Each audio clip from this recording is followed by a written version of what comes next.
of the shift. So what we're talking about. So we're waiting for Dr. Price to roll in here. He's still doing well. There he is right there. He's still doing what he does. But so the first week we talked about stress vulnerability.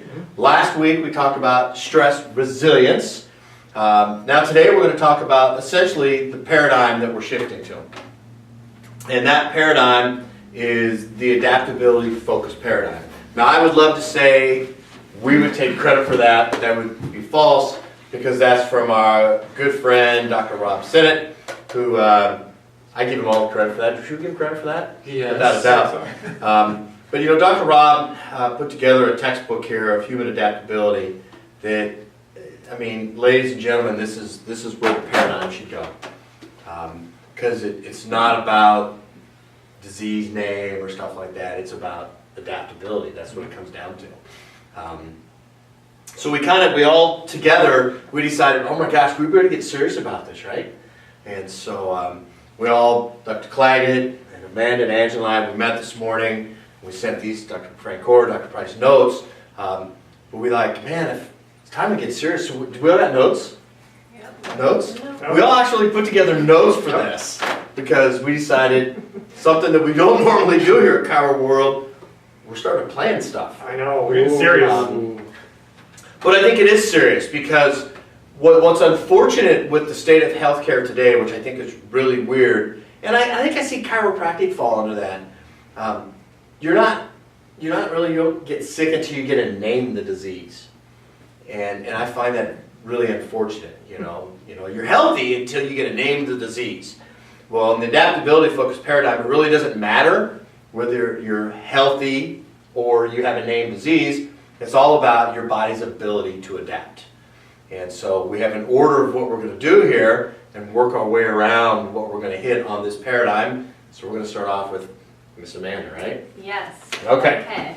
So I am talking a little bit about the current medical paradigm that we have and some of the research. People put so much trust into their doctors and the care recommendations that they give them and the drugs that they prescribe. And our current research uses the scientific method as the gold standard, which actually makes reproducing studies extremely hard because they remove all the variables and try to make the populations exactly the same. As we know, no two people are exactly the same, so how do you actually put that into play in your practice? So but with that, we'll stop you there for a second because I think that's huge and interject here. So this is going to happen. So what you're trying to say, the present gold standard, the medical model, everybody's the same no matter what. That's what they try to do in this. And so it doesn't matter if you're a man or a young lady or an older gentleman or a younger guy or a dude who lives at the gym or a dude who drives by the gym and looks in. It's like, I'm going home. But that's changing, right? Because him and I we made a pact this morning. Just a little bit ago, we made a pact. We'll fill you in. So it doesn't matter to them. Everybody's parts are parts. It's all the same. What's interesting is they've taken identical twins and tried to reproduce exact replicas within the twins, and there's still variances there. Interesting. Off camera, I'm going to tell you about something I watched this weekend on twins, which was just horrific. But anyway, go ahead. Okay, so we look at that and you look at your own care that you want, and they can't really apply those studies to you. So I have two facts here. The first one is 1% of articles in medical journals are scientifically sound. Repeat that. 1%. 1% of all the articles that are in the gold standard journals are what? Scientifically sound. So 99% of those are like reading a Batman comic book. Essentially. Yeah. But here's what's so funny. Or Iron Man. Okay, or Iron Man, or who do you like? Star Wars. Star Wars. Okay, so Star Wars. I don't like any comic books, so mine would be gun magazines or something, or horse books. The Lone Ranger. Horse books. But think about that, 1%. So with that 1%, and you're going into a disease model care, and that stuff in there, 99% of the time, they're not legit. But that's still that's the gold standard, isn't it? Yep. Interesting. Okay.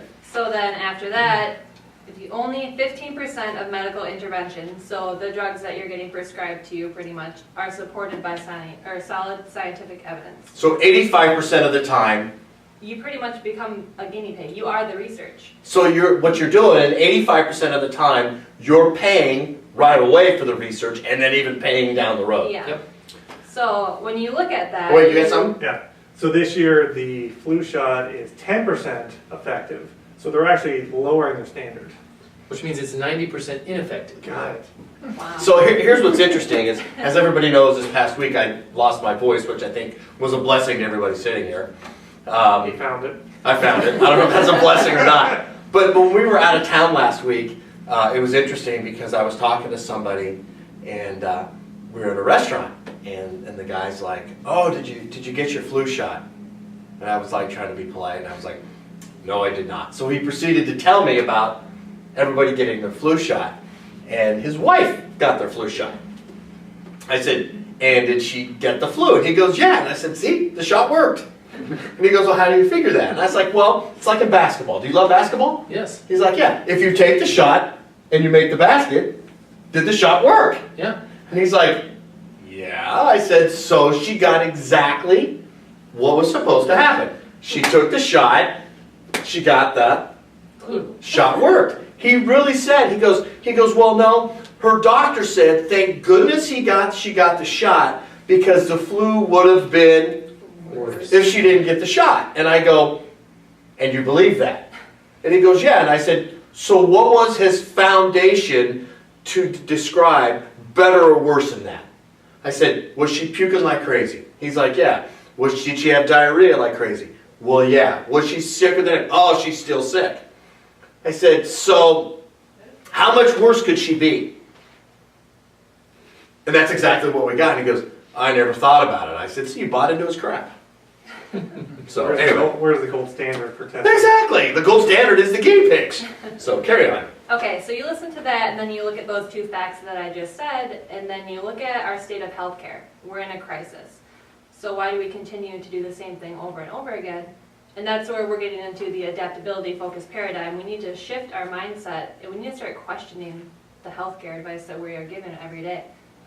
So yeah, that's what I have. I think that last statement she said was huge, wasn't it? Mhm. Start questioning.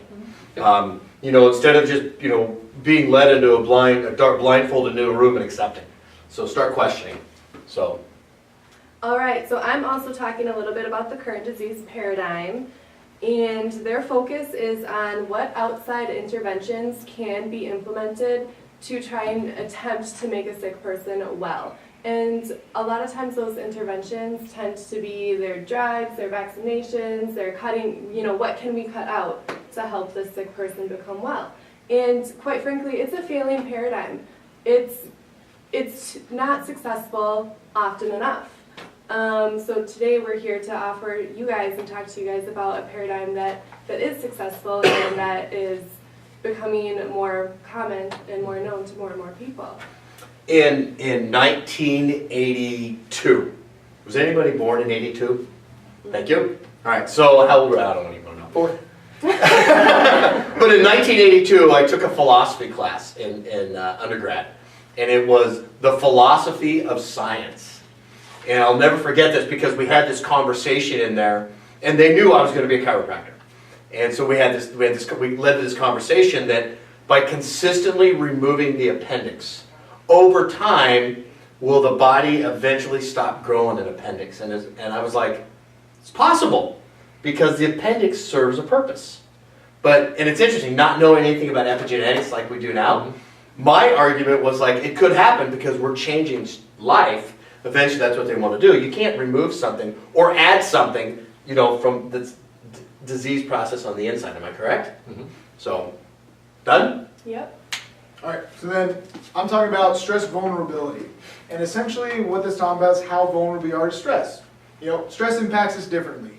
Everybody's got those coworkers out there that, the flu bug goes around. Some people get sick, some don't. Those are the lucky ones that don't. Clearly, Yeah. 'cause, the germs just hopped right over them. Didn't happen at all. Well, it's kind of like, it's funny, and I'm here to add the input, but it's interesting when you're in the airport and you see the people that have the mask. Now, Does anybody else say anything to that besides me? In my head, I say a lot of things. I ask. I ask. And so we were in line, and I was getting a healthy latte. And I really needed one. I know I'm drinking tea, but I had to have a Haven't latte. started yet. And yeah, thank you. Starts Sunday, right? Okay. So you guys will find out. And so would you too. But there was a guy there, and he had his mask on, and he had the holes there. And I turned around, and he's like, and I was coughing. He goes, I don't want to catch that. And I was like, well, you better tell him not to go in that little hole back there. I was like, because unless they don't know to go there, but I think might know to go there. And then I turned around, and you could see this look of panic on his eyes. He was like, you know, how do I cover the holes on the side? So, Duct tape. yeah. Anyway, go ahead. So looking at it, not everybody gets sick doing the same thing. Not everybody gets hurt doing the same exercises. So there's something there where we're able to adapt to those stresses. Or if you don't, then that leaves you more prone to injury, more prone to sickness. So wouldn't it be cool if we could measure something like that? We're going to get to that. Here's what's really cool about this so far. We're going to run over, but this is really cool. Just so everybody knows out there in Facebook land and Instagram land and wherever this video camera goes in land, none of us sat down before we put together. We just were assigned something to discuss. But it's kind of cool so far because I tapped him when you said something. I was like, look at that. Where you've gone and where you've gone. It's kind of cool that it's all circling without even discussing. Because it's a very simple, basic paradigm where we're headed. Okay. So mine is talking about stress vulnerability versus stress resiliency. We talked about it before, but basically it's how well or not well your body deals with stress. It's the bucket idea. How big is your bucket and how much stress do you have? So everybody has stress in their life. And if you have too much stress that's overwhelming the body and you have a small bucket that's not able to adapt, you're in a state of vulnerability. I call that a pit of misery. That sucks. Did you make that up? Yeah. You should trademark that. Should. And sell it for $97 a month. Or if you have a large bucket that is able to adapt to the stress of life well, then you're going to be kind of like a king on his throne, be like, sitting over like, I got this. This is good. What's that called? That's, I don't know. King's throne room? I don't know. Pit of misery, vulnerability, or be king. And your choices are going to make you either step up or fall down. So what choices will you make and what quality of life do you want? So I think it's kind of cool about this, and Amanda touched base on it a little bit, but there's a lot of research out there that we might want to consider that the disease care model is a false model. 1% and 15%. I don't know about you, but I'm not hanging my health, my wife's health, my daughter's health, your health, patients and future patients out there on a 1 to 15%. As we'll discover here, possibly next week, probably a couple of weeks, we'll get into some of the research out there that Dr. Rob has found that we're going to discuss, that the adaptability model is a model that's not a made-up model. It's a research-supported model. But I don't know about you guys, some of the stuff that I've read blew my mind. And it's a very self-supported model. You two said it. It's not the type of disease or the virulence of that disease, but it comes down to, and you covered it, which is kind of interesting, it comes down to the susceptibility of that individual. How susceptible is that individual? There was a great chiropractor, what was his name? Rats in the dump? Dr. Bart. Dr. Barnes used to talk about that you don't see rats until you see a dump, until you see trash. Well, it's when the body's immune system is lowered, its resilience level is lowered to vulnerable, that you become susceptible. And so we've got to kind of, lead into that. It's our goal, the goal of a healthcare provider, of you, is, and this is pretty much quoted from Dr. Rob, is to ensure an optimal level, because everybody's different, of adaptability. Everybody has their different levels, which Dr. Price is going to get into. But that's something that we should strive for, regardless of the presence or absence of symptoms. Because if you're functioning on a presence or absence of symptom-based care, that's a disease care model. Let's, for example, we're all sitting here right now. Are we sick or healthy on that model? Well, do you have any symptoms? No. Do you have any symptoms? You two are healthy. I still have a sore throat. Guess I'm sick. You have any symptoms? Nope. Healthy? I'm healthy. Right? According to that model, the 1%, 50% model. And that's a model that we need to change. Coming in the next few weeks, we're going to talk about the research that's discussing adaptability that's just off the charts, and more is coming. And that should be our gold standard of care. Our gold standard of healthcare, our gold standard model should be the adaptability-based model. It should make that it's not a new, but it's a shift toward healthcare should be all about the adaptability, not the disease care or sick care model, but the adaptability model. And that's what we literally, thank you, Dr. Rob, have anchored our ship to, is that right there. Now here's what's cool about it. We have the technology in our office that can measure that. We've got 3 of them, right? Yes. So you're going to see us, patients out there, really getting anchored into this, which we've already started, the last 2 months, Yeah. really hitting that. But coming forward, we're going to link that to the research that's out there. Because that model of care should be, how do we measure adaptability?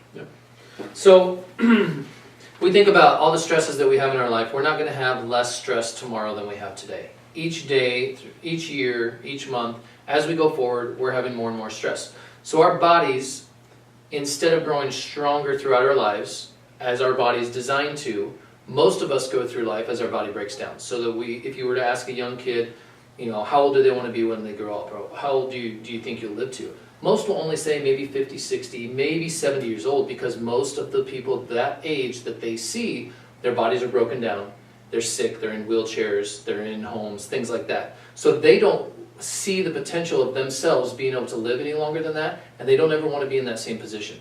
So what we can do with the technology we have in our office is to measure specifically how your body is adapting, most importantly by how is your nerve system functioning overall, because the better our nerve system, which is what controls and coordinates us, it's what we live our life through, the better that functions, the better our body can adapt. So an analogy I like to use, it's kind of a hot topic in our state right now, there's several Husker fans in this room. The Husker football team is going through winter conditioning right now, and for nearly all of them, it's the most rude wake-up call they've ever gotten in their lives because of who our new strength and conditioning coach is.